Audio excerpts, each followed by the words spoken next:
Just got across our desk some sad news that Norman Lear, the iconic television producer who introduced political and social commentary into the American sitcom, died yesterday at his home in Los Angeles at the age of 101. His death now has been confirmed by a spokeswoman for the family. NBC News correspondent Joe Fryer looks back at the incredible life and legacy of Norman Lear. Those were the days. Because of Norman Lear, the small screen grew. We are the Jeffersons. Its boundaries swelled to share new stories Oh, this is a big one. and project new voices. I have never been in a situation in my life, however tragic, where I didn't see some comedy. Born in 1922, Lear served during World War II before settling down in Los Angeles, where he wrote for comedy shows, most notably the Colgate Comedy Hour, starring Jerry Lewis and Dean Martin. From there, he turned to producing movies, earning an Oscar nomination in 1968 for Divorce American Style. $250 a month and I'm a houseboy. It wasn't until the 70s that Lear began to build the foundation for his TV empire, starting with All in the Family. You are a meathead. The groundbreaking show used humor to tackle serious topics like race and sexuality. It was so controversial, it started with a disclaimer. 1, 2, 3. When it came to social issues, Lear was fearless. Just tell me, Walter, that I'm doing the right thing, not having the baby. His series Maude addressed abortion months before the Supreme Court's decision in Roe v. Wade. The show also generated a spin-off. Good Times was among the first primetime shows depicting life for African-American families. It focused on a poor family living in a housing project, but drew criticism from viewers, even cast members who felt it perpetuated stereotypes. Well, we're moving on now. Lear then created The Jeffersons, which centered on a successful black couple residing in a luxury apartment building. How can you afford to live in a place like this? You ain't tall enough to be no basketball player.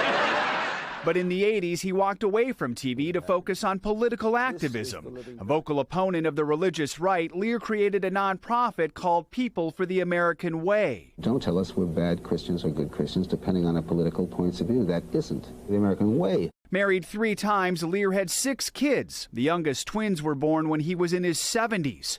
Age never slowed him down. At 94, Lear launched a podcast called All of the Above. I have failed Cuba. And rebooted one of his classic series, One Day at a Time, this time with a Cuban-American family. Norman Lear has held up a mirror to American society and changed the way we look at it. A man who entertained viewers and challenged them, changing television for the better. Wow. I tell you, first of all, I got a chance to spend some time with him. He was a wonderful man. Sweet man. Love spending time with him. That's the first thing. The second thing is, Mike, in this upside down world that Claire McCaskill talked about, Norman Lear, the bane of conservatives' existence for 50 years, was 50 years ahead of his time with All in the Family. A program that if you watch now is shockingly politically incorrect. And yet he fearlessly did it 50 years ago. It is, and the depiction of Archie Bunker, about as relevant as it's ever been.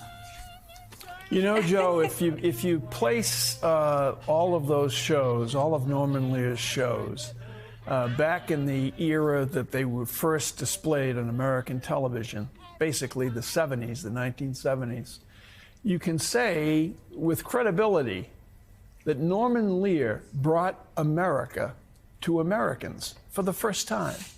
I mean, television set was your constant companion back in the 70s. It is now, but not to the extent it was then. It was home entertainment, and all of a sudden you had All in the Family. You had the Jeffersons.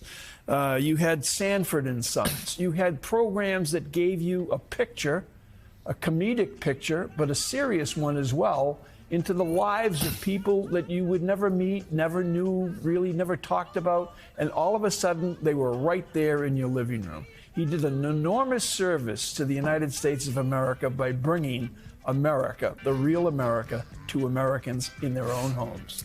And Joe, one of the ways Norman Lear always described his work is watching television, watching American television in the 50s and 60s and seeing the perfect suburban families, the sort of Leave It to Beaver version of America, and saying, that's not what's going on out here. We've got to really reflect the country. And that's where you got shows like All in the Family and Sanford and Son and Maude, tackling issues that television never would touch before Norman Lear. Race, sex, class, abortion, as we saw there, the Vietnam War on All in the Family. And importantly, I want to add in, Norman Lear served in World War II, the United States Army, more than 50 combat missions in the Mediterranean. So this was a guy who gave us so much, gave so much to this country, and we're so sad to see him gone.